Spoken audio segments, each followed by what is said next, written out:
বন্ধুরা, আমি আরেকটা নতুন ভিডিও করছি মাটনের পাতলা ঝোল। যেন মাটনটাকে একটু নুন হলুদ দিয়ে একটু পেঁয়াজ দিয়েছি, দিয়ে সিটি দিয়ে নিয়েছি, 5-6টা সিটি নিয়েছি। এটা হচ্ছে রেয়াজি মাটন, রেয়াজি খাসি। এটা সেদ্ধ হয়ে গেছে হাফ হাফ, এবার হাফ কষাবো, তখন সেদ্ধ হবে। এই জন্য আমি কড়াতে তেল দিয়ে দিয়েছি। আমি একে একে সব মশলাগুলো এর মধ্যে দেব।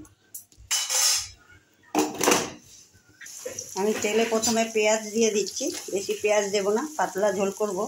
এখানে বড় বড় 3টে পেঁয়াজ আছে, ওটা আমি তেলে দিলাম। পেঁয়াজটা একটু ভাজি। পেঁয়াজটা এরকম ভাজা হয়ে গেছে।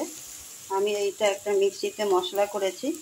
এর মধ্যে আদা আছে, রসুন আছে, গোটা একটা বড় রসুন আছে, আদা আছে পরিমাণ মতন, আর তেজপাতা আছে, আর গরম মশলা আছে, গোটা গরম মশলা এর সাথে বেটে নিয়েছি। আমি এই মশলাটা এখন এর মধ্যে দিব। মশলাটা দিয়ে দিয়েছি, বাটা মশলাটা। আমি এর মধ্যে সব শুকনো গুঁড়ো মশলা দিয়ে দিই। এখানে 2 চামচ হলুদের গুঁড়ো আছে, 3 চামচ ধনের গুঁড়ো আছে, 1.5 চামচ লঙ্কার গুঁড়ো আছে হালকা পরিমাণ মতন। এখানে 2 চামচ জিরের গুঁড়ো আছে। দিয়ে এই মশলাগুলো দিয়ে আমি এখন কষাবো।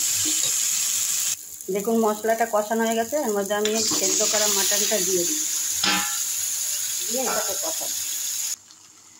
দেখুন মাটনটা কষানো হয়ে গেছে। এর মধ্যে আমি এখন দইটা দিয়ে দেবো।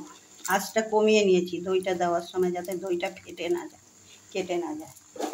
আর আমি কিন্তু নুন দেইনি, সিদ্ধর সময় দিয়েছিলাম। এখন এই পরিমাণে নুন দিয়ে দিলাম। দেখুন মাটনটা কষানো হয়ে গেছে, এর মধ্যে তেলও ছেড়ে দিচ্ছে। এই পর্যায়ে এসে আমি এর মধ্যে এখন জল ঢেলে দেবো। লোকে বলে আমার এই মাটনের জলটা ছিল, সেদ্ধ জলটা দিয়ে দিলাম। লোকে বলে ঠান্ডা জল দিলে মাংসর টেস্ট অন্যরকম হয়, কিন্তু মোটেও না। ঠান্ডা জল দিলে যেরকম টেস্ট হয়, গরম জলেও সেরকমই টেস্ট হয়, কোনো অসুবিধা হয় না। দেখুন খাসির মাংসতে আমি 1 কড়া ঝোল দিয়ে দিয়েছি, পাতলা ঝোল করব বলে। এখন এর মধ্যে আমি আলুগুলো দিয়ে দেবো। মাংসতে আলু না দিলে, আলু খেতে সবাই ভালোবাসে, এই জন্য আপনাদের যদি আলু দিতে না ইচ্ছা করে দিবেন না, আলু ছাড়াই রান্না করবেন। আর আমি কিন্তু এই কোনো কাশ্মীরি মির্চ ফিচ কিছু দিইনি, এমনিতেই আমার কালার হয়। আমি সব ঘরোয়া উপকরণ দিয়েই রান্না করি। এই দেখুন আমার মাটনের পাতলা ঝোল ফুটে গেছে। এটা এই পর্যায়ে আমি এখন বন্ধ করে দেব গ্যাস, কেন কি এটা শুকাবো না মাটনের ঝোলটা, এটা পাতলাই খাবে। এই দেখুন এরকম পাতলা হয়েছে, এই এরকম পাতলা ঝোল, এটা পাতলা ঝোল হয়েছে। এটা খেতে একরকম স্বাদ। কষাও একবার খেয়ে দেখবেন, আর পাতলা ঝোল খেয়ে দেখবেন গরম ভাত।